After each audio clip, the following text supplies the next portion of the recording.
4, 3, 2, 1.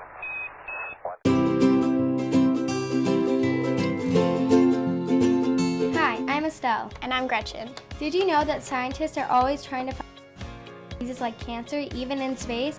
This study is about targeting cancer cells. It's called ADCs in microgravity. ADC stands for antibody-drug conjugates. Doctors and scientists on Earth can't always copy the shape of the cancer cell, which leads to incorrect findings. But in space, scientists grow and look at form. Cancer cells also grow bigger in space, giving scientists a closer look at the cells. The cancer cells are held and cultured in a 6-well biocell. All these experiments are happening in an International Space Station research lab. The information on Earth has helped us by showing us where we need to find more information and giving us some information. This is going to help Earth by finding cures and therapies for cancer patients now and in the future. It also shows us how cancer cells react in space. Thanks for watching. We hope you learned something. Bye.